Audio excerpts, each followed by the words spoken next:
പിന്നെ എല്ലാവരും വിളിച്ച് കേട്ട് നിങ്ങൾ കേൾക്കുന്നുണ്ടാവും, ഡോക്ടറാണ് എൻ്റെ പ്രൊഫഷൻ.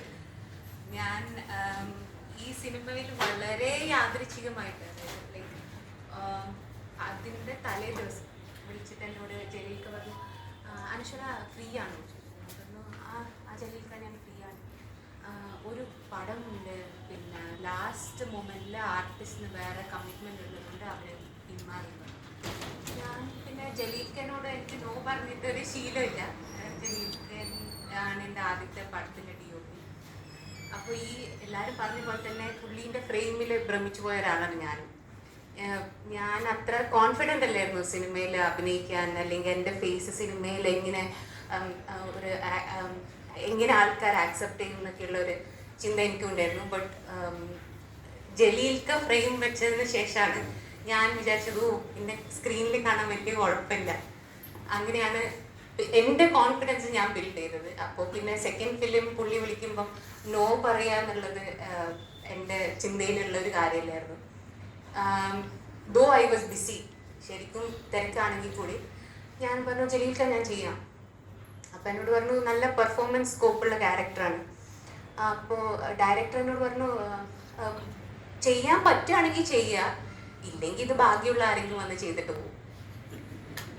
അങ്ങനെയാണ് എന്നോട് പറഞ്ഞത്. അപ്പോൾ ഞാൻ കരുതി ഭീകര സംഭവമായിരിക്കും. അപ്പോൾ ഞാൻ സെറ്റിൽ വന്നപ്പോൾ എനിക്ക് കഥയൊന്നും അറിയില്ല. എന്നോട് ഒരു 2 ക്യാരക്ടറുണ്ട്. ആദ്യത്തെ കോസ്റ്റ്യൂം എന്നോട് ട്രൈ ചെയ്യാൻ പറഞ്ഞത് ഈ പറഞ്ഞ പോലെ അഡ്വക്കേറ്റിൻ്റെ ഇതാണ്. അതെനിക്ക് കുറച്ചും കൂടി റിലേറ്റ് ചെയ്യാൻ പറ്റുന്ന ഒരു ക്യാരക്ടറായിരുന്നു. ഒരു advocate, anyway you are A professional, so you could very well handle an advocate character. So I was like, yeah, I could handle. അത് കഴിഞ്ഞ് അന്നത്തെ ദിവസം എനിക്ക് മറ്റേ കോസ്റ്റ്യൂം ഞാൻ വെറുതെ ഈ പറഞ്ഞ പോലെ സാറ് പറഞ്ഞ പോലെ ഒരു ട്രാൻസിഷൻ, നല്ല രസമുണ്ട് പറഞ്ഞിട്ട്, നമ്മൾ അധികം ഉപയോഗിക്കാത്തൊരു കോസ്റ്റ്യൂം. പക്ഷേ ഓവർ ദ ഡേയ്സ് ആണ് എനിക്ക് മനസ്സിലായത് ഇത് അത്ര എളുപ്പമുള്ള ഒരു ട്രാൻസിഷൻ അല്ല, കുറച്ച് കഷ്ടപ്പാടാണ്. അപ്പോൾ ഇപ്പോൾ സാറ് പറഞ്ഞ് കേട്ടപ്പോൾ എനിക്കൊരു സന്തോഷം, I could execute it, at least for his satisfaction level I could execute it. അപ്പോൾ എനിക്ക് തോന്നുന്നു ഹാഫ് ഈസ് ഡൺ.